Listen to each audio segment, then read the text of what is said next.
Aujourd'hui, j'ai l'immense honneur d'ouvrir ce podcast avec une femme rare, inspirante, puissante, Élodie Anifili Sebag. Créatrice du salon Baby, fondatrice de l'association Alone But Not Alone, initiatrice du concept de rencontre Melody Date, Élodie est une femme aux 1000 vies. Elle tisse des liens, provoque des rencontres, marie des âmes, mais elle est aussi et surtout une mère combattante, engagée, corps et cœur pour son fils qui souffre d'un handicap encore inexpliqué. Dans cet épisode, Élodie nous parle de courage, de créativité, d'acceptation et de lumière, malgré les zones d'ombre. Elle partage ses luttes, ses intuitions, ses élans, ses failles, avec une authenticité bouleversante. C'est un échange profondément humain, en hommage à toutes ceux et celles qui avancent sans boussole, mais avec une foi immense en l'amour et en la vie. Élodie Anifili, bonjour. Bonjour, très fort. Ouais, belle présentation. Merci. Ouais, super, merci. Avec grand plaisir, c'est Merci, que sincère. merci de m'avoir invitée. Je suis ravie de te recevoir aujourd'hui. Comment vas-tu ? Bah écoute, ça va. Franchement, alors sache que moi je dirais jamais ça va pas. D'accord. Voilà, ça va, voilà, tout va bien. Tout va bien, dans le meilleur des mondes.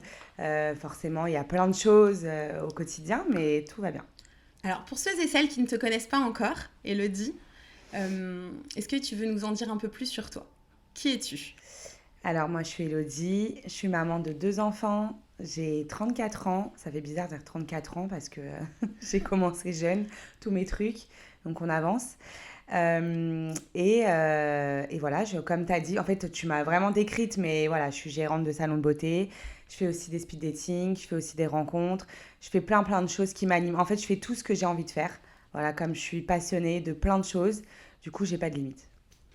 Est-ce que tu peux nous dire un petit peu où tu as grandi, où tu es née ? Alors, j'ai grandi à Créteil, donc dans le 94, D'accord. avec mes parents. Moi, je suis triplette, donc en fait, j'ai 2 frères et moi, on a le même âge. Et on a grandi tous ensemble dans une famille aimante, chaleureuse, tout va bien. Et on a avancé chacun de notre côté au fur et à mesure, on a évolué, on a fait plein de choses. Et c'est vrai que notre point commun, tous les trois, du coup, avec mes frères, c'est qu'on est très fonceurs, ambitieux et entreprenants. Donc, on essaye de tisser nos chemins et de pouvoir réussir par la suite. Et en préparant cette interview, tu m'as dit qu'effectivement, vous étiez quand même très soudés Mmh. avec tes frères, qu'ils ont une place aussi dans ton statut de femme entrepreneur. Mais quand tu étais petite fille, concrètement, puisque tu as grandi avec eux, Ouais. c'était quoi ton rêve à toi, personnellement ? Mon rêve à moi, en vrai, moi, c'est vrai que moi j'ai du mal maintenant, oui, mais avant j'avais du mal à me projeter, plus loin. Moi, je vis très au jour le jour. Je fais tout ce que j'ai envie de faire. Moi, je sais que quand on me dit ne fais pas ça, je fais l'inverse. Enfin voilà, je suis un peu une tête dure. Mais mon rêve, c'était juste simplement d'être heureuse, de toujours sourire, de toujours. Moi, je sais que j'ai toujours besoin d'être entourée. Tu vois, j'aime pas être seule. J'adore le monde. J'adore recevoir. J'adore. Voilà. Donc, mon rêve, c'était vraiment d'avoir une famille soudée, d'avancer et sans vraiment avoir d'objectifs concrets, tu vois. Et au fur et à mesure, créer mon chemin. Mais je sais que j'ai toujours voulu faire des choses comme bon me semble, en fait. Pas parce qu'on me les dicte. Donc, voilà. Libre. Libre. D'être libre. Ouais, d'être libre. Mm. Et comment est née du coup l'association, puisque aujourd'hui tu es créatrice, fondatrice de l'association Alone But Not Alone, qui est une association qui est consacrée à ton fils Alone, pour le coup. Comment cette idée elle a germé dans ta tête ? Comment t'es passée à l'action de la création vraiment d'une association pour ton fils ? Alors, il y a tellement beaucoup de choses avant, mais je vais parler juste du concret et je pense qu'après tu me poseras toutes les questions nécessaires. Donc, c'était très simple pour la faire courte. Alon a été diagnostiqué avec un syndrome assez rare. Je détaillerai tous les détails après, mais en gros, on s'est dit, à un moment donné, on butait en fait sur les rendez-vous, sur plein de choses où aujourd'hui, le handicap, c'est très compliqué. Quand on n'est pas dedans, c'est vrai que moi, je ne m'étais jamais posé comme question, en fait. Et quand on rentre dans ce système-là, on se dit, OK, c'est compliqué, en fait, d'avoir des rendez-vous, d'avoir des réponses, d'avoir des choses. Et en fait, avec mon mari, nous, on est très... bah, on est un peu, voilà, on fait un peu des choses aussi au feeling. C'est vrai qu'on aime bah, aider les gens. Ça a toujours été ça. On est sur les mêmes points. Et on s'est dit, ok, on essaye d'en parler. On en parle. Mais on voulait pas en parler, tu vois, comme un truc un peu tragique, comme un truc un peu mélodrame, parce qu'on déteste se plaindre. On n'aime pas avoir la lumière sur nous dans le mauvais sens. Je parle dans le sens où on a de la pitié pour nous. Nous, on l'a pas fait pour ça. On l'a voulu vraiment le créer pour trouver des réponses, pour aider notre fils en avant, enfin avant tout, et pour aider aussi les familles qui sont dans le besoin, les familles qui, comme nous, sont confrontées à ce genre de choses, et pour s'entraider et pour trouver surtout des réponses bah, dans les recherches pour Alon, en fait, parce qu'aujourd'hui, on n'a toujours rien, et ça a fait 1 an et demi, et ça fait quoi, 8 mois qu'on a créé l'association à peu près, et ça nous a aidés, ouais, ça nous a beaucoup aidés. Donc effectivement, comme tu le dis, tu as confondé l'association Alone But Not Alone avec ton mari. C'est ça. Comment votre couple il a fait face à cette nouvelle, au handicap de ton fils? Eh ben, on pourrait penser le contraire parce que c'est vrai que quand je parle moi à beaucoup de parents qui ont cette situation, bah eux c'est des fois complexe. Et nous ça a été l'inverse. Au final c'était dur dans le sens où bah forcément ta vie elle change donc bah tu rentres dans un système où bah déjà quand tu as des enfants t'es fatigué etc. Là c'est encore plus. Tu rentres dans un système qui est encore plus complexe où t'es triste, où t'es bouleversé, où t'es angoissé, où tout est chamboulé. Donc, on a eu des moments très compliqués, ça c'est sûr, on va pas se le cacher. Mais on a toujours été soudés dans tout ça. Et on a toujours eu le même objectif, en fait, de créer une meilleure vie pour nos enfants, parce qu'on en a 2, et de combattre quoi qu'il arrive. Voilà, parce que moi, par exemple, on est pareil, on est très complémentaires sur plein de choses avec mon mari, mais sur des choses où lui, il va avoir tout de suite peut-être plus la négation dans certaines choses, où il va être vite peut-être baisser les bras sur certains trucs, tandis que moi, je vois toujours, j'essaye du moins, de voir l'espoir en fait. Moi, je me nourris de ça parce que si je me dis, voilà, c'est fini, on se réduit à ça, il est comme ça et on pourra rien en tirer, bah tu t'effondres. Donc en fait, si tous les deux on est comme ça, on est mort hein, aujourd'hui. Voilà, donc en fait, je pense que ça a été, on a jonglé. À un moment où moi j'étais moins bien, bah lui il m'a aidé. À un moment où il était moins bien, on s'est entraidé.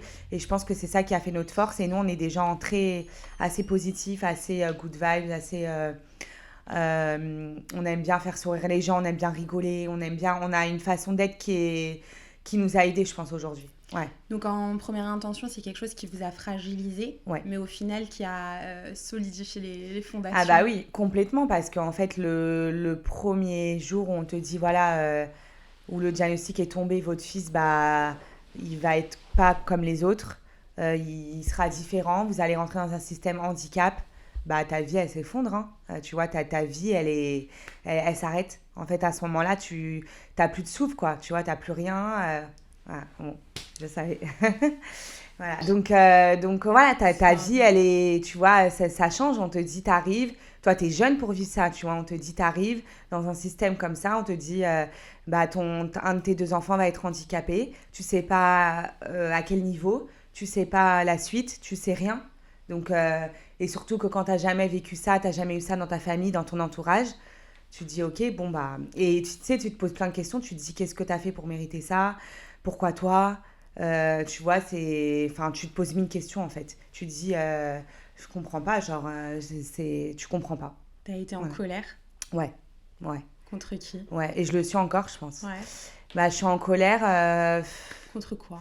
Contre qui?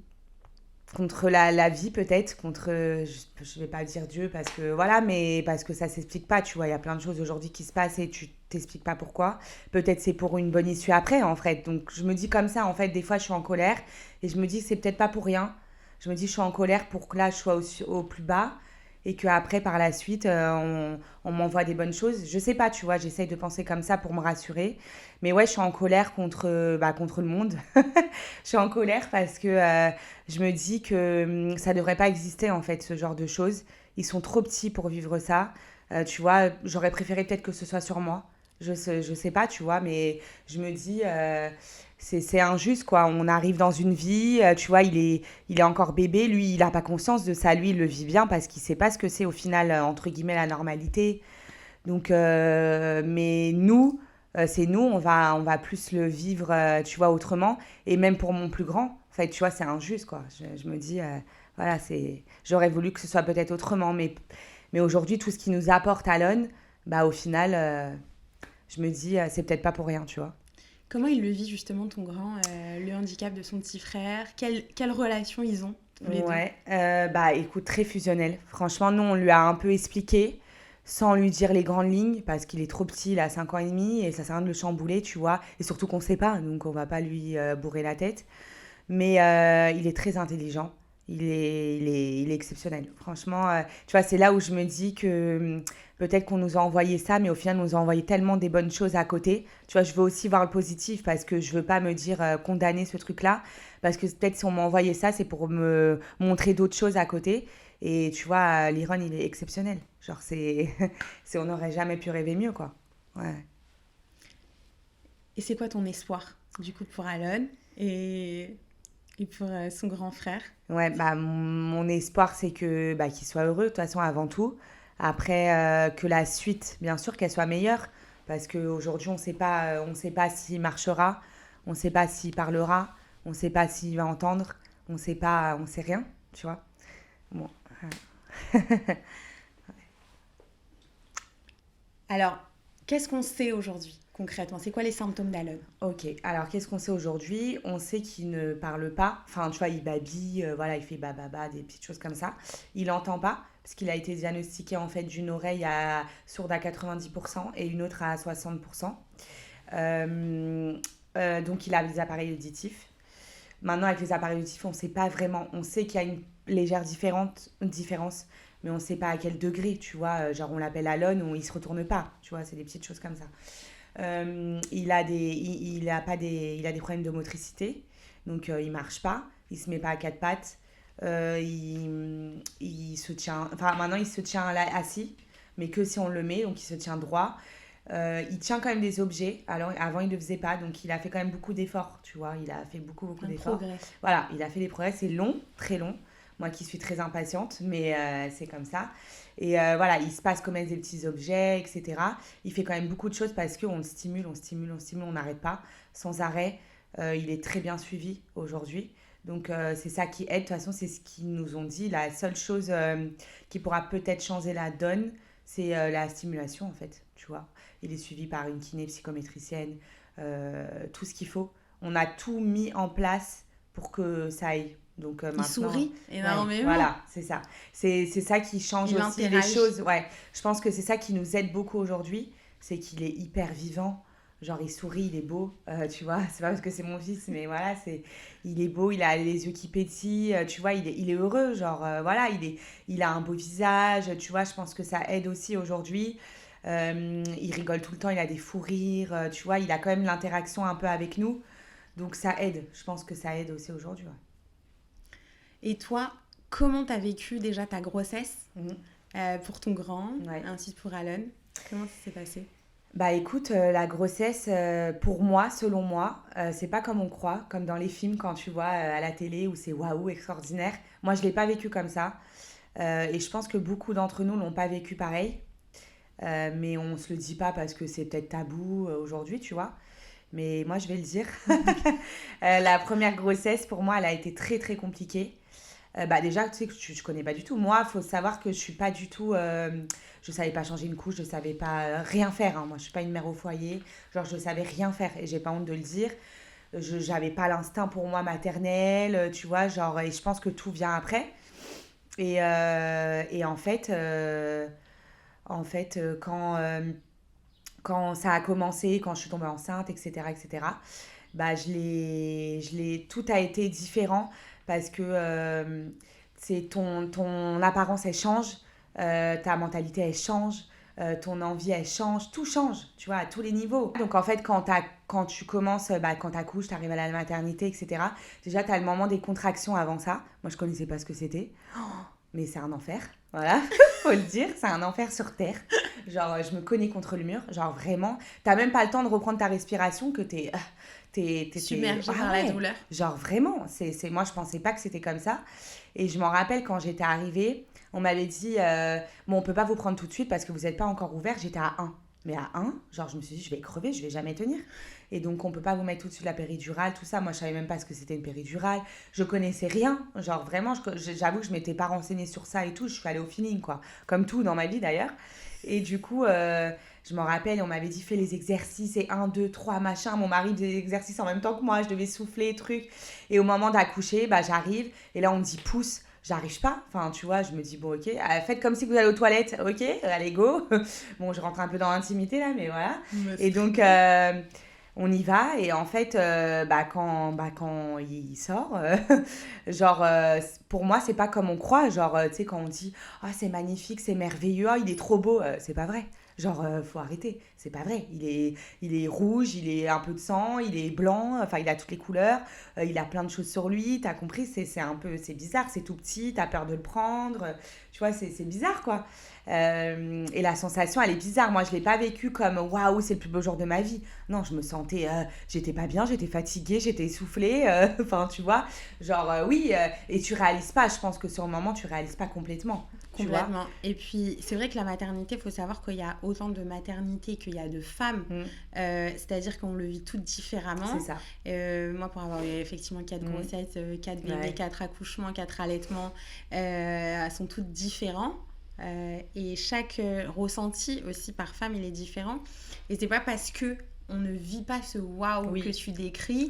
Voilà, c'est pas parce qu'on ne tombe pas folle amoureuse de son enfant immédiatement, comme dans les films, encore une fois, que l'amour, il vient pas. C'est ça. Et que la maternité, l'instinct maternel ne vient pas. Que ça peut venir, comme ça peut ne pas venir.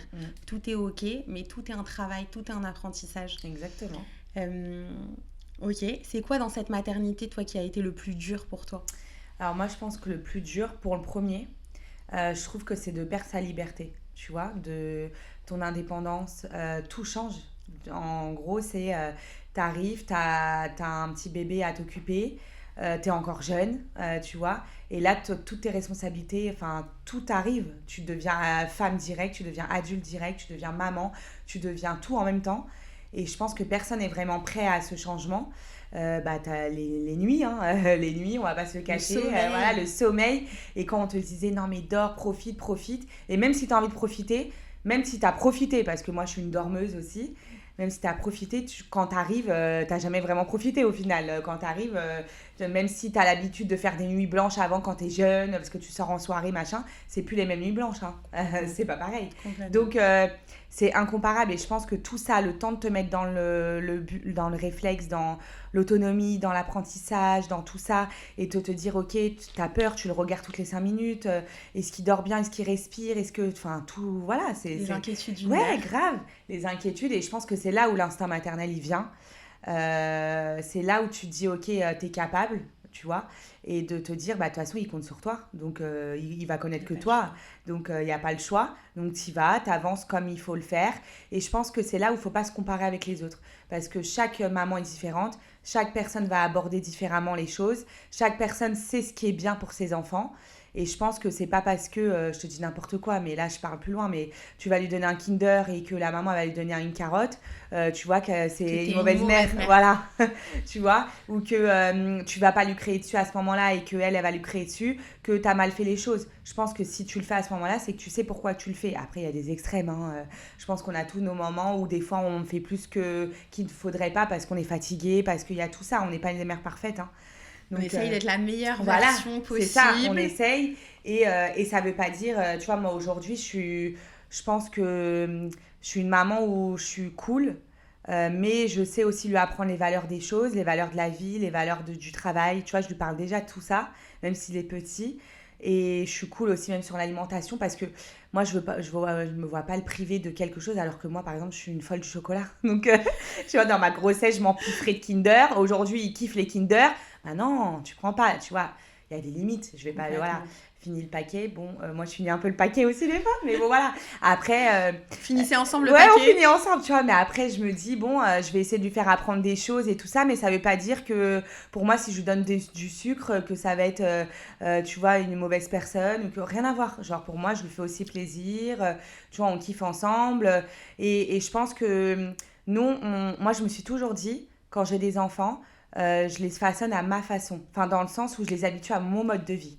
C'est Ils pas te ressemblent. Voilà. C'est pas moi qui vais m'habituer à leur mode de vie. Oui, je te parle, attention, quand il y a l'école, etc., machin, oui, forcément, tu dois t'adapter à des choses, des règles de la vie. Complètement. Mais dans mon quotidien, tu vois, nous, on l'a emmené partout. Genre quand on sortait, on l'emmène. Quand on allait en mariage, on l'emmène. Tu vois, c'est rare qu'on les fasse garder. Si on les fait garder, c'est vraiment parce qu'on n'a pas le choix, on a des rendez-vous importants. Et là, on commence à laisser un peu plus parce qu'on a des rendez-vous avec Alon, donc on ne veut pas l'emmener partout avec nous. Mais c'est vrai qu'on l'a habitué à tout, au monde. Quand on fait des soirées chez nous, il reste avec nous. Tu vois, s'il veut dormir, bah, il dort. S'il est à l'école, il dort. S'il veut rester avec nous, il reste avec nous. Tu vois, et pourtant, aujourd'hui, il est exceptionnel. Donc, tu vois, pour moi, ça veut rien dire.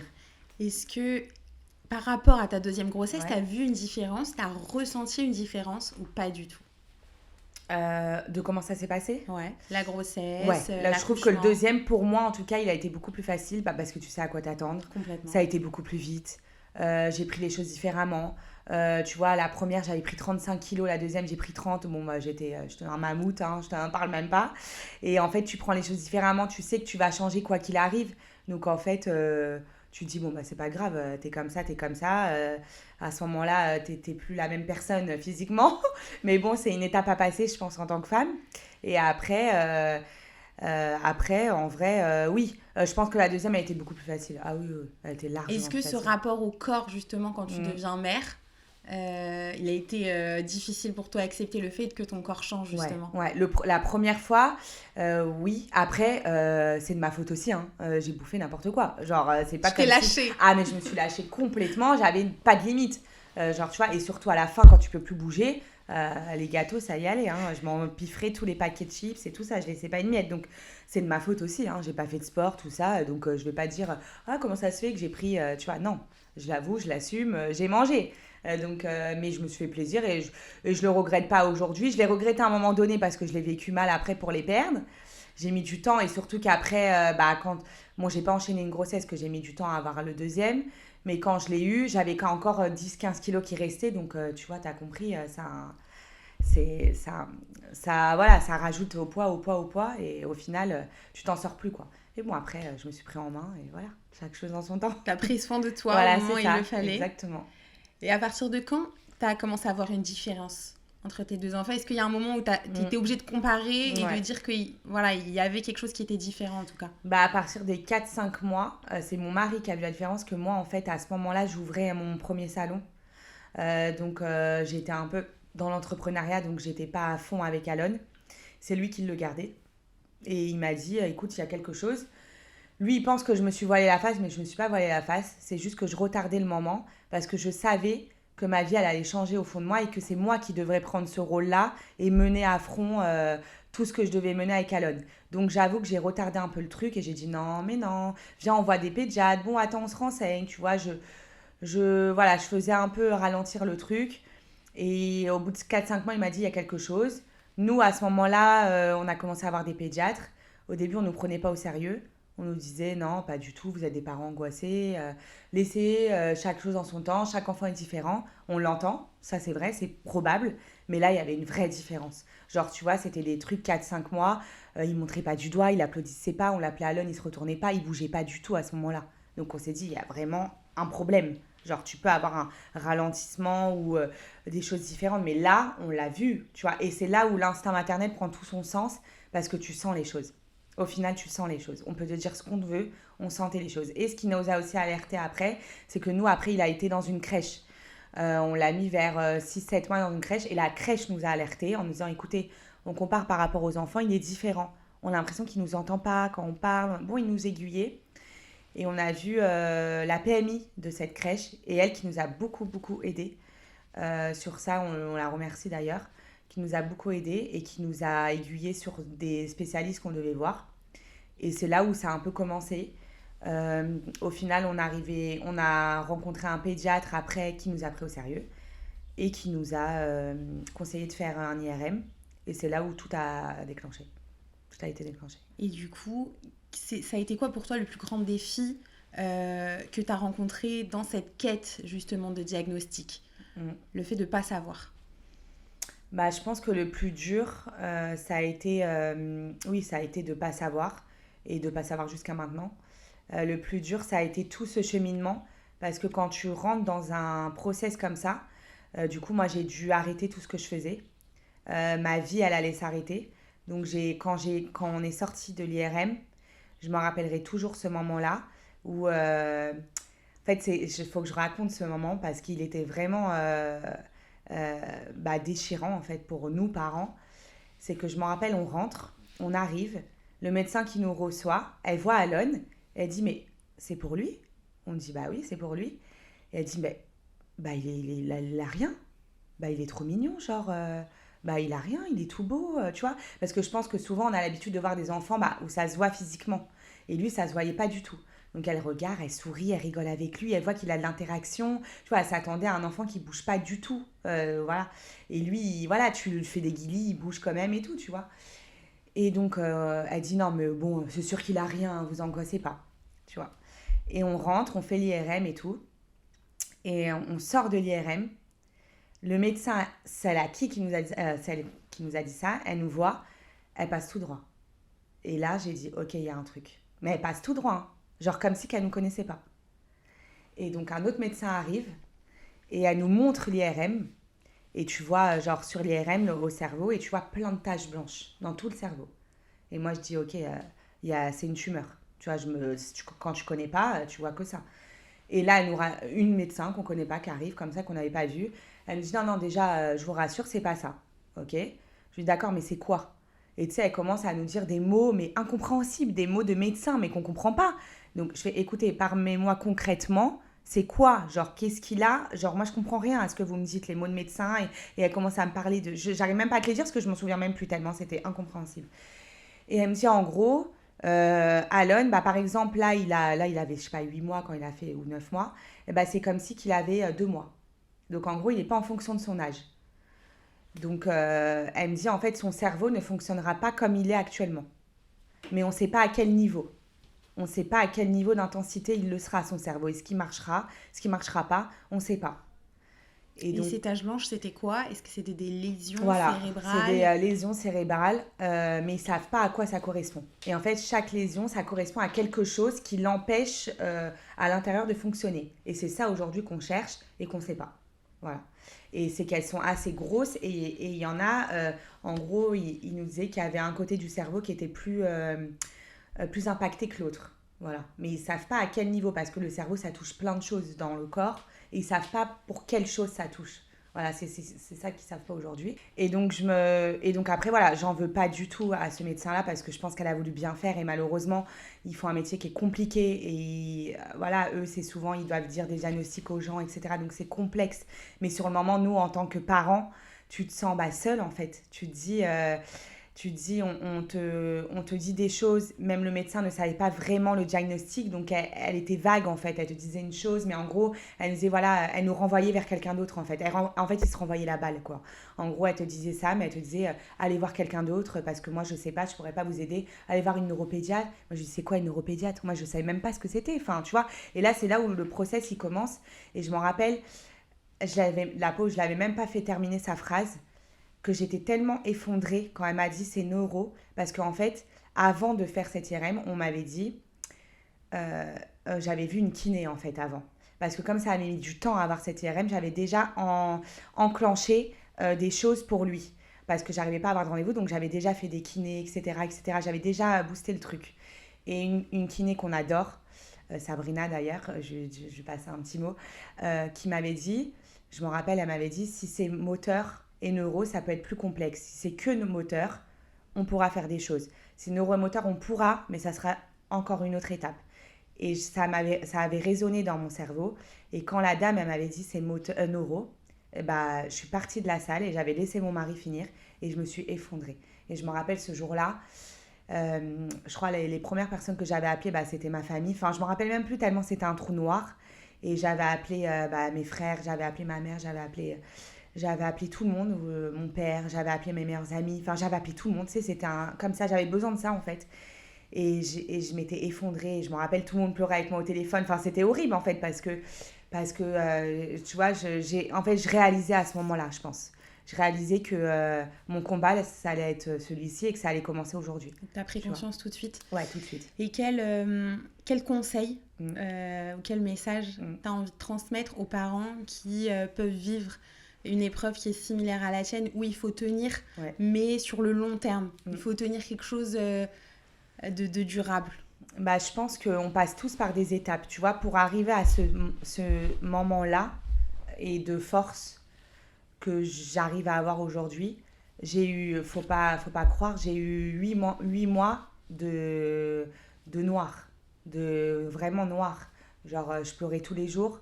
Le premier jour où j'ai pris conscience, j'ai pris conscience, mais j'arrivais pas à aller au-delà. C'est là où tu te poses tout s'effondre, tu te poses 1000 questions. Et j'ai eu des moments très sombres où je me suis dit, je suis pas capable, c'est pas possible. Comment je vais faire, par quoi je vais commencer, par qui je vais commencer, qui je vais contacter, par où je vais aller, quelle direction prendre. Tu vois, tu sais pas, parce qu'en fait, quand on te sort de là, il y a personne qui te dit, vous devez faire ça, hein. Rien. Tu sors de là, on te dit juste, allez voir un neuropédiatre. T'es livré à toi-même. T'es livré à toi-même. Je dis, ok, on fait comment ? C'est quoi les étapes ? Est-ce qu'il doit aller dans un hôpital ? Est-ce qu'il doit voir qui comme spécialiste ? On donne des noms. Moi, psychométricienne, je ne savais pas ce que c'était. Tout ça, je ne savais pas ce que c'était. Kiné, oui. Kiné moteur, non. Psychométricienne, ergothérapeute, tout ça, je ne connais rien. Aujourd'hui, je connais tout, mais je ne connaissais rien. Donc, en fait, j'ai eu 8 mois où j'étais bloquée dans mon lit, genre en dépression. Voilà, 8 mois, dépression, je fermais les volets, je voulais voir personne. Je mangeais. J'arrivais plus, tu vois, j'arrivais plus, j'étais enfermée. Et je le montrais pas parce que moi, je déteste montrer mes faiblesses. Je déteste appeler quelqu'un et viens m'aider. Je déteste ça. Je déteste qu'on ait de la peine pour moi. Je déteste moi, je veux aider les gens, mais j'aime pas qu'on m'aide. Genre, tu vois, bizarrement. Ou qu'on m'aide d'une autre façon. Je veux qu'on m'aide comme moi, j'aimerais aider les gens. Tu vois, moi, je sais que quand j'aide les gens, je ne veux pas dire « Ah, ma pauvre ». Non, je vais dire « Allez, on y va, on n'a qu'une vie, on fonce, on rigole, on s'amuse et on verra, on va faire les choses bien pour que ça découle. » Tu vois, et moi, je veux qu'on me booste comme ça. Donc, si je n'avais pas ce côté-là, si c'était pour m'appeler et qu'on pleure avec moi, je ne veux pas. Donc, tu vois, je savais que potentiellement, bah, les gens proches de moi, ce n'était pas méchant. Mais ils voulaient mon bien et que eux, ça leur touchait aussi. Et que forcément, bah, quand tu es dans ce truc-là, bah, tu peux pas, tu sais pas comment faire. Tu sais pas comment aborder le sujet. Tu sais pas, tu sais pas. Je pense que les gens en face de nous ne savent pas comment réagir face à ça. Donc, est-ce que tu penses pas qu'aujourd'hui, avec le recul que tu as sur la situation, on peut pleurer avec toi, mais avancer aussi avec sûr. Toi en un seul temps. Bah, aujourd'hui, oui, parce que en fait, on peut pleurer et rigoler, tu vois. Aujourd'hui, moi, je pleure et je rigole, bah, comme là, tu vois, je pleure et je rigole. Ça passe vite, je rigole plus que je pleure, mais ça passe vite. Et quand je pleure, je m'accorde plus des moments dans ma voiture, dans ma douche, tu vois, des moments comme ça, seule, parce que je veux pas... Déjà, pour moi, j'ai pas le droit de pleurer, tu vois, devant même mes enfants. Tu vois, je peux pas. Genre, si moi, je pleure, comment on va faire ? Tu vois, je me dis, je m'autorise pas à ça parce que je dois me blinder. En fait, après, peut-être que je suis dure avec moi-même, mais je dois me blinder. Tu vois, pour moi, aujourd'hui, je peux pas passer une journée et pleurer. Et avant, je pouvais parce que c'était les débuts. Je me suis autorisée ce moment-là. Aujourd'hui, je peux plus m'autoriser. Tu vois, on a perdu du temps. Enfin, pour moi, je suis dure, mais je me dis, j'ai perdu du temps. J'ai perdu 8 mois, entre guillemets. Mais 8 mois, oui et non, parce que je cogitais dans ma tête, etc. C'est peut-être aussi le temps que tu avais besoin. Oui, c'est ça. Je pense que c'était... encaisser c'est ça. Ouais. Ah, c'est sûr. Je pense que c'était le temps d'accepter... accepter, je l'accepte pas aujourd'hui, mais le temps de faire face à ça. Et en fait, je m'en rappelle, à un moment, je me suis dit, je suis sortie de mon lit, j'ai dit, ok, on y va. Tu vois, genre vraiment, j'avais besoin de ce moment. Tu as eu un déclic, un moment, est-ce que tu te rappelles de ce moment où tu as eu un déclic ? Ou est-ce que c'est juste ta tournée ? Il y a vraiment une spéciale qui s'est passée Et tu as eu ce déclic pour Ouais, il n'y a rien de spécial. J'ai juste tourné et de me dire, ok, aujourd'hui, il a besoin de moi. Je pense savoir ce qu'il faut faire. Qui va prendre les rendez-vous à ma place si je le fais pas? Qui va le prendre par la main et va l'emmener? Personne. Il n'y a que ses parents qui puissent le faire. Et je pense que plus une maman qu'un papa, enfin, sans dénigrer papa, parce que moi, mon mari, c'est comme une mère, genre vraiment, il fait tout. Donc ça, c'est rien à voir, mais je pense qu'en termes de... C'est même pas rôle, parce que j'aime pas dire rôle, tu vois, mais je pense que j'avais plus les capacités de le faire, tu vois, c'est des paperasses, des choses comme ça, donc j'avais plus la capacité de le faire en termes de rendez-vous, et j'avais plus de temps, parce que lui, il avait un travail un peu plus prenant. Moi, je venais de créer un salon, mais j'étais un peu plus libre, on va dire, même si je venais de le créer, pour me libérer. Donc, et en vrai, je voulais le faire. Tu vois, en vrai, je me voyais pas qui d'autre... Enfin, je me voyais le faire. Il fallait... tu te voyais pas non plus déléguer Non, cette mission à quelqu'un non, d'autre. je me voyais pas déléguer cette mission. Pour moi, c'était impossible. C'est moi la maman, c'est moi qui dois le faire et c'est moi qui dois porter tout sur mes épaules aujourd'hui. On a fait des enfants, c'est pour ça aujourd'hui. Et je pense qu'on doit donner notre maximum pour que s'ils sont là aujourd'hui, c'est pour leur donner la meilleure vie possible. Et moi, je ferai tout ce qui est en mon possible pour qu'ils aient une vie extraordinaire et que moi, peut-être, ce que j'ai manqué ou ce que j'ai pas eu ou ce que j'aurais voulu avoir, eh ben, je vais essayer de le faire autrement, tu vois. Et c'est quoi ce qui t'a manqué? Je pense que j'ai manqué de reconnaissance. Je pense que j'ai manqué de booster, tu vois. J'ai manqué, et je me suis le donné à moi-même, du coup. Je pense que j'ai manqué de... euh, tu vois, mes parents, ils ont pas tout, pas les deux, mais ça a été plus, je pense, pour nous protéger aussi. Je le vois comme ça aujourd'hui, mais c'était quand j'avais une idée, quelque chose comme ça. Non, tu vas pas le faire, Hello. T'as pas d'argent. Non, c'est pas bon. Et je pense que c'est peut-être plus de la peur, tu vois, aujourd'hui. Mais moi, je sais que j'aurais voulu qu'on me dise, vas-y, tu vois, vas-y, t'es passionné, vas-y, c'est pas grave, qu'importe. Si tu te ramasses, c'est pas grave, tu vois. Moi, j'aurais voulu qu'on me dise ça. Et je pense qu'on me l'a pas assez dit quand j'étais jeune. On a eu peur peut-être des choses. Quand t'es maman, t'as peur. On a eu peur que je manque de quelque chose. On a eu peur de plein de choses, tu vois. Et moi, c'est vrai que tout ce qu'on m'a dit, ne fais pas ci, ne fais pas ça, je faisais l'inverse. Tout ce qu'on me disait, non, Elodie, tu vas faire ça, ça va pas marcher. Je dis, ah bon? Ok, on va voir. Tu vois, moi, c'était que des trucs comme ça. Et tout ce qu'on me disait, j'écoutais pas. Voilà, j'en ai fait qu'à ma tête.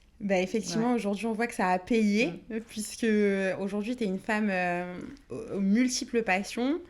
Tu as ton salon de beauté, Baby, tu as ton association, tu as ton programme de rencontre, tu as ton rôle de mère, tu as ton rôle d'épouse.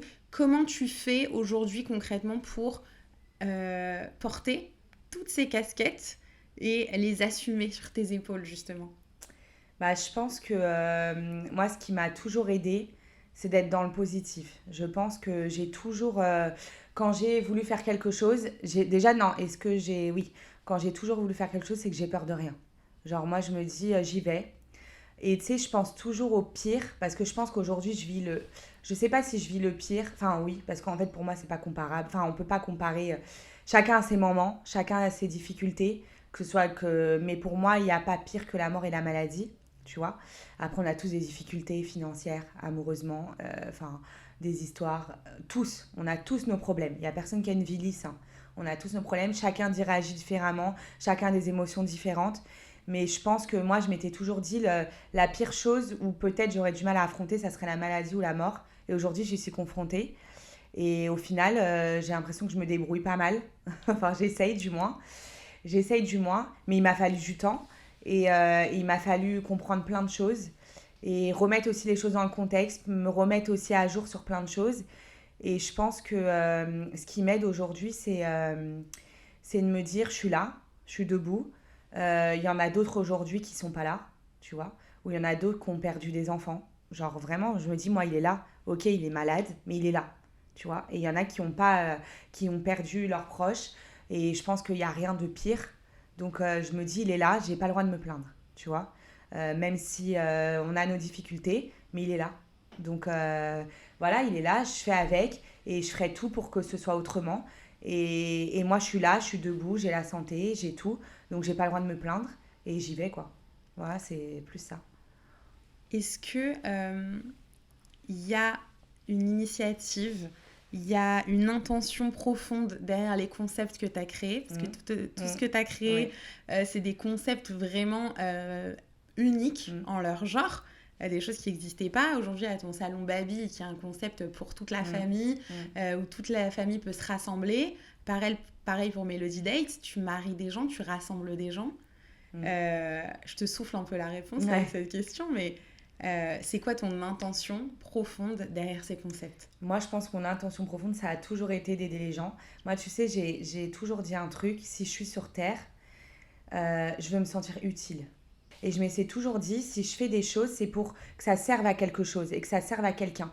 Et je pense que j'ai toujours aussi fait les choses parce que j'ai eu besoin qu'on me dise aussi bravo, tu vois, bizarrement.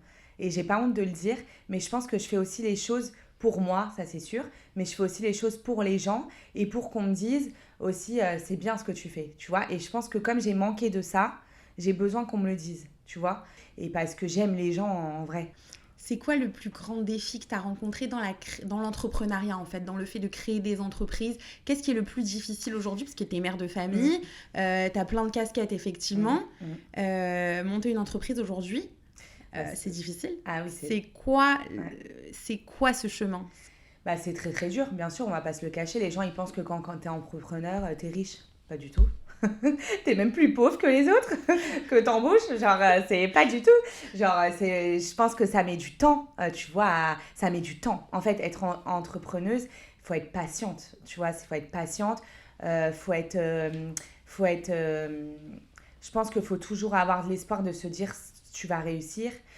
Faut avoir faut aussi je pense être entrepreneuse, c'est être avec les bonnes personnes, s'entourer des bonnes personnes, prendre aussi, je pense qu'il y a aussi un facteur chance, faut pas se le cacher, y en a qui ont envie ils ont envie, ils sont bosseurs et ça marche pas, tu vois, parce que des fois t'es pas au bon endroit, t'es pas au bon moment, t'ouvres pas la bonne chose, t'es pas voilà, t'es pas dans le bon c'est pas le bon timing. Voilà, c'est pas le bon timing. Est-ce qu'il y a des gens sur qui tu as pu compter dans le cadre de ces créations d'entreprise auxquelles tu t'y attendais pas, et à contrario des gens sur qui tu aurais pensé pouvoir compter et auprès desquels tu as été très déçue? Alors franchement, dans l'entrepreneuriat, j'ai pu compter sur mes amis, genre je pense qui m'ont boosté. Parce que pas spécialement en termes d'entrepreneuriat, parce que la plupart de mes amies, elles sont très voilà, plus terre à terre que moi, on va dire, mais à chaque fois que j'ai une idée, je crois qu'il n'y a jamais une de mes amies qui m'a dit non mais là tu déconnes, genre vraiment. Bon, des fois elle me disait non mais bon, des fois elle me disait non mais t'es folle, tu sais, c'est un peu t'es folle, mais bon, on te connaît quoi, tu vois, c'était vraiment t'es folle, on te connaît, donc c'est bon, on sait que vas-y tu vas y aller et voilà. Donc j'ai jamais été déçue de mes amis à ce niveau-là, et je pense parce que j'ai choisi aussi mes amis, tu vois, dans le sens où j'ai choisi celles avec qui je dois m'entourer et celles qui ont toujours été avec moi, tu vois ce que je veux dire. Toutes celles qui n'ont pas été avec moi, bah voilà, j'ai plus rien à faire avec elles, tu vois ce que je veux dire, dans le sens où si on se correspondait pas, on a tous été déçus, ou plus ou moins notre entourage, c'est la vie qui fait ça, tu peux pas, même moi je pense qu'il y a des choses que j'ai peut-être mal faites, j'ai déçu des gens, très possible, je suis pas parfaite, tu vois, mais en tout cas j'essaye toujours de faire attention à ce que je fais, à ce que je dis, et je pense que mon entourage a été toujours quand même bienveillant envers moi, et je pense que même les gens qui ont peut-être pas cru en moi à un moment donné, parce que ça je sais qu'on n'a pas cru en moi et on n'a souvent pas cru en moi, parce que c'est difficile de me suivre, je l'avoue, on n'a souvent pas cru en moi, mais je pense que c'était pas de la méchanceté, tu vois, je pense que c'était plus voilà, de la protection, de la peur, de dire mais elle va où, elle s'éparpille, elle se croit à Hollywood, tu vois, genre vraiment j'ai une idée après une autre, donc on peut croire vraiment que je suis starbée, je l'avoue, je suis un peu folle, c'est vrai, de toute façon pour être dans l'entrepreneuriat, pour moi il faut être fou. Genre, c'est la vérité. Si t'es trop cadré, genre, tu peux être cadré. Mais je sais qu'il faut être aussi tempéré. Mais moi, je suis peut-être trop, tu vois, je le sais, je l'avoue. Mais c'est ma façon d'être, tu vois. Je vais pas changer parce que faut être dans les lignes. Moi, je suis pas dans les codes. Moi, j'aime pas être dans les codes. Si on me dit, non, faut que tu sois cadré, faut que tu fasses attention à ce que tu fais, à ce que tu dis. Moi, je suis très spontanée, tu vois. Aujourd'hui, on t'a beaucoup dit justement, t'en fais trop, t'es trop ci, t'es trop comme ça. Voilà. Est-ce qu'aujourd'hui, tu regrettes de ne pas les avoir écoutés finalement? Est-ce que tu considères être trop? Non, je regrette pas. c'est pas du regret, c'est je pense que peut-être que oui, il y a des choses que j'aurais fait autrement. Parce que l'entrepreneuriat, comme tu as dit, moi je pense que le plus dur, c'est l'aspect financier, faut pas se le cacher. C'est un jour oui, un jour non, hein. Genre c'est jamais stable jusqu'à temps que tu arrives à trouver ton équilibre, tu vois. Mais faut accepter de pas avoir des fois de salaire au début, faut accepter de pas avoir une vie comme les autres, faut accepter de... Il y a plein de choses l'entrepreneuriat, mais le kiff, moi je trouve dans l'entrepreneuriat, c'est la liberté. Mais moi, je sais que j'ai voulu faire ça aussi parce que j'aime créer moi-même des choses et voilà, je suis très. Je veux faire ce que j'ai envie de faire. Mais bien sûr qu'il y a des mauvais côtés dans l'entrepreneuriat. C'est pas tout beau, tout rose. Hein. Mais est-ce que il y a des moments, parce que j'ai l'impression vraiment que quand même tu t'arrêtes jamais concrètement, Ouais. avec toutes les casquettes dont on a parlé. Est-ce qu'il y a des moments où tu te dis là c'est trop, là c'est too much, là il faut que quand même je m'écoute, ne serait-ce que physiquement, je peux pas me dédoubler, Oui. et où tu te dis ok, là je vais vraiment pas y arriver. Eh bah oui, depuis peu, bizarrement. Depuis peu parce que je pense que je grandis et je pense que l'épreuve avec Alon m'a complètement changée. Mais à tous les niveaux. Déjà, ça m'a rendue plus sensible, bizarrement. Alors qu'avant, j'étais vraiment un cœur de pierre. Maintenant, je le suis, mais et j'étais pas empathique, c'est vrai. Je suis pas quelqu'un de très empathique, bizarrement. En fait, c'est pas que je suis pas empathique, mais je suis très, comme je t'ai dit, moi, je suis pas ma pauvre, tu vois, ma pauvre. Moi, je suis très booster, tu vois. Donc, je sais pas si on peut appeler ça de l'empathique, mais parce que j'ai quand même de l'empathique, mais je suis très, je vais pas, tu vois, quelqu'un qui va pleurer tous les jours. Au bout d'un moment, je vais dire ça y est, stop. Tu vois, c'est pas comme ça que ça va marcher.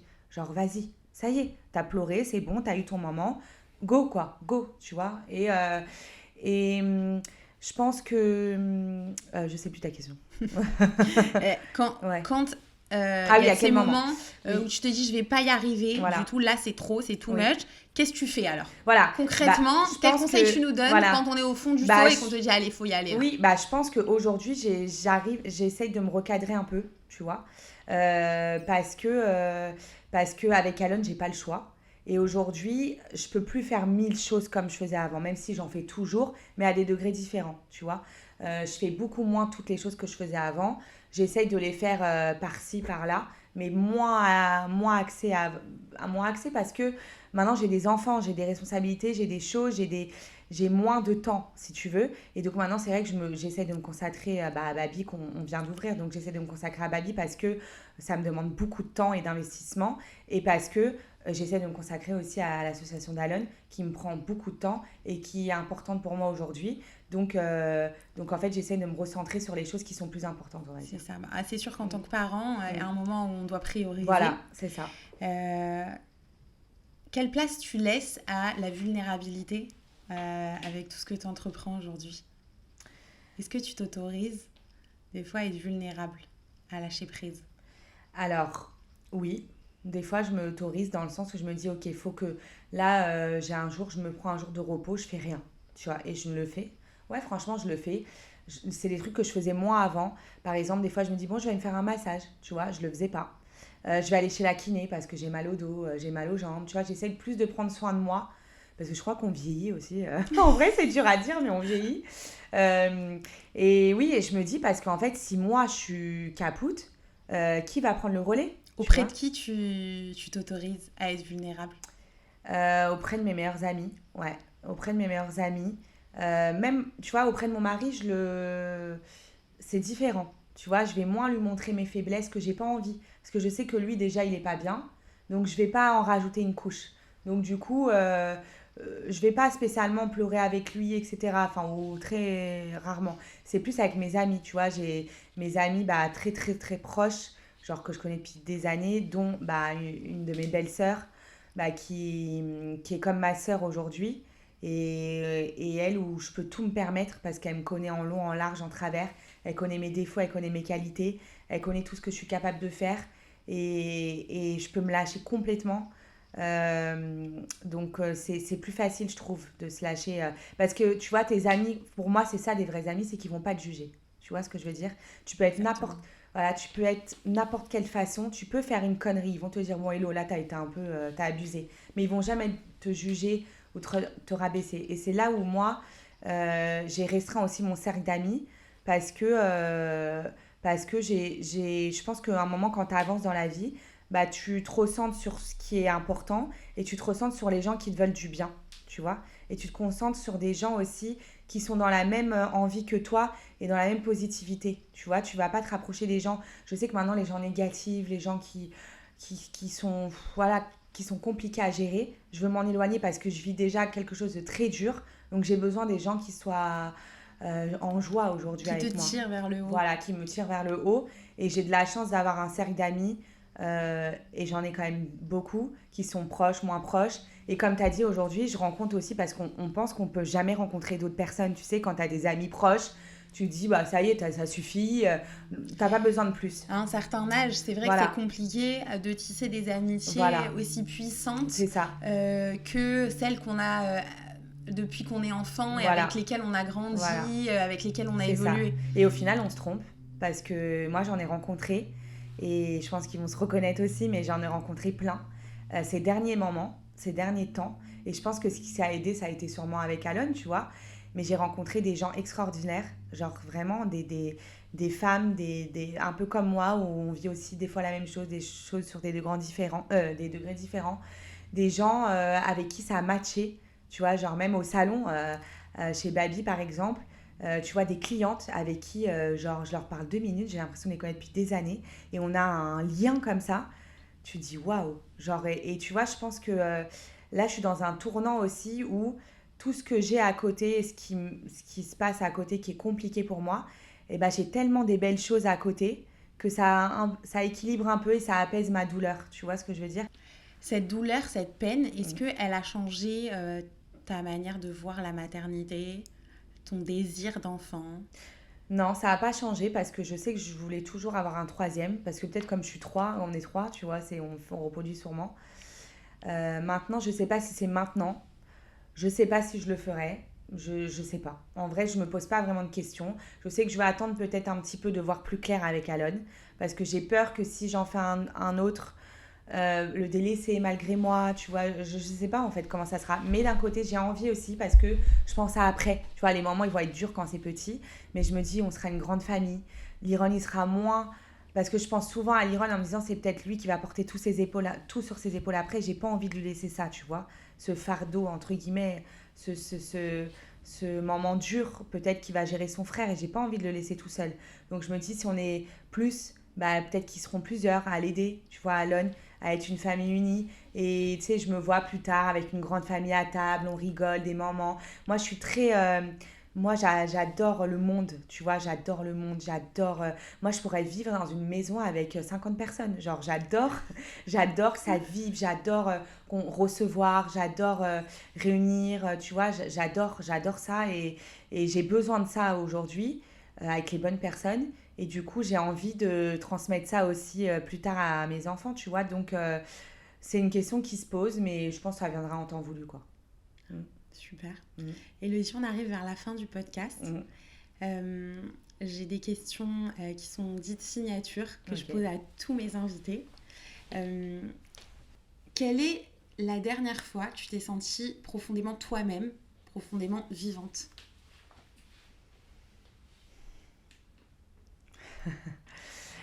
Je pense que c'est quand même ces derniers moments, tu vois, où je me dis que, bah, pour parler encore un peu de mon fils, parce que tout tourne autour un peu de ça aujourd'hui, je pense que je donne mon maximum et je me dis que on peut toujours faire plus, ça c'est sûr, mais je me dis que je fais quand même beaucoup, beaucoup de choses et si la fin n'est pas magique, je comprends plus rien. Donc je pense que vivante et aujourd'hui parce que je pense qu'avec le temps bah, on avance aussi, on accomplit des choses, tu vois, même si je suis une insatisfaite, genre pour moi je peux toujours faire plus, je peux toujours faire mieux et que pour moi j'ai pas encore réussi comme je le veux, tu vois. Donc je pense que je serai jamais vraiment satisfaite de tout ce que je suis, mais je pense que je suis quand même dans la bonne direction. C'est quoi Donc, ta plus grande réalisation? De quoi tu es le plus fière aujourd'hui? bah, le plus fier, bah, c'est mes enfants, ça c'est sûr. D'être maman parce qu'au final la réussite c'est quoi, il y a mille choses de réussite, je pense que c'est tout ce que j'accomplis au quotidien aussi. Après j'aime pas m'auto complimenter tu vois mais je pense que bah, je pense que c'est d'avoir une famille, d'être mariée peut-être aussi tu vois à différentes échelles. Je pense qu'il y en a pour qui bah, d'être marié c'est pas une obligation, pour qui avoir des enfants tu vois. Moi en tout cas mon mode de vie tout ce que j'ai voulu, j'arrive à l'avoir au final. Tout ce que j'ai voulu faire, je l'ai fait. Je pense que moi, j'aime pas vivre avec des regrets. Donc, tout ce que j'ai voulu faire, je l'ai fait. Donc, après, il manque encore des choses, hein. Mais en tout cas, dans tout ce que j'ai commencé à faire, bah, je suis sur la bonne voie. Voilà, je me suis mariée, j'ai des enfants, j'ai voilà, une vie de famille quand même épanouie. J'ai une famille aimante, j'ai des enfants qui sont hyper reconnaissants, hyper incroyables. J'ai des amis qui m'entourent, j'ai un entourage de fous. Euh, voilà, j'ai mes frères avec qui on est proches forcément, on a pris des chemins différents, mais on a quand même quelque chose qui nous relie. Voilà, je sais que quand j'ai eu toutes ces épreuves, bah, tout le monde m'a aidé à son échelle, tu vois. Moi, un de mes frères, bah, Kevin, avec qui j'ai ouvert Baby, c'est lui qui m'a dit, écoute, au moment où j'étais au plus bas, c'était pas du tout prévu qu'on ouvre Baby.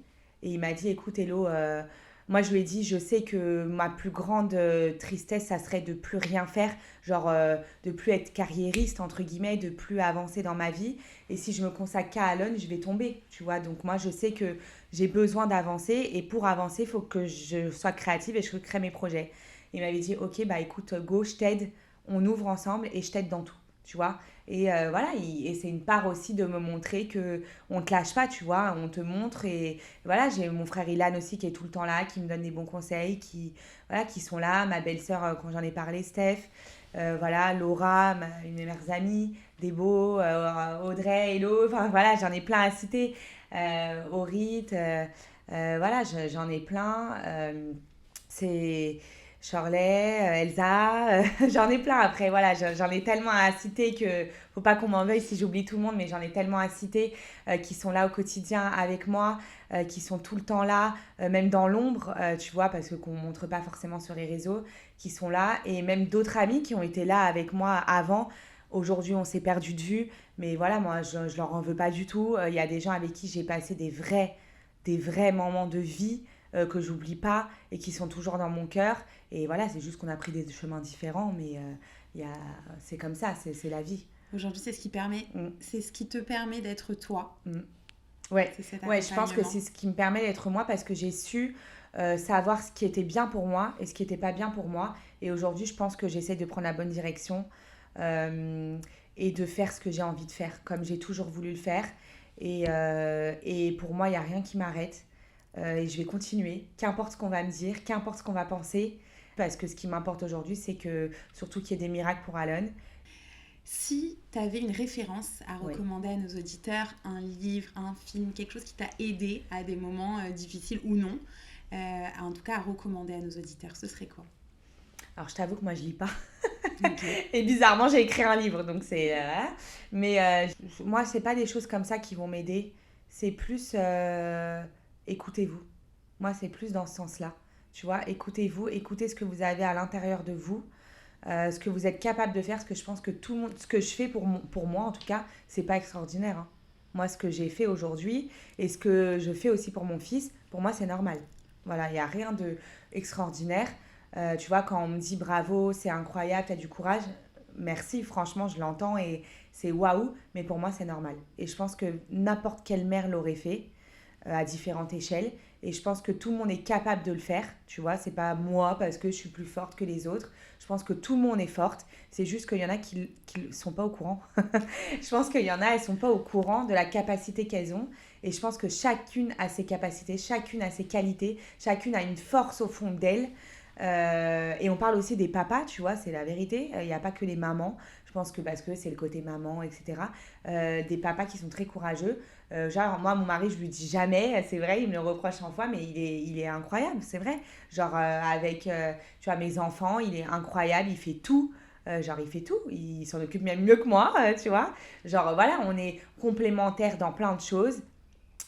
Et tu vois, genre pour moi, ça je le dis parce que par rapport à tout ce que j'ai fait comme coaching avec Melody Dex, etc., dans tous les couples que j'ai mariés, toutes les relations que j'ai créées, j'ai toujours dit, moi ça a toujours été ça, parce qu'on m'a toujours dit, mais comment on fait pour savoir si c'est le bon? Comment on fait pour savoir si on se complète? Comment on fait, etc. Comment on fait pour que ça matche? Et moi j'ai toujours dit, il faut toujours être avec quelqu'un qui vous complète même pas qui soit pareil que vous mentalement et dans la vie, tu vois.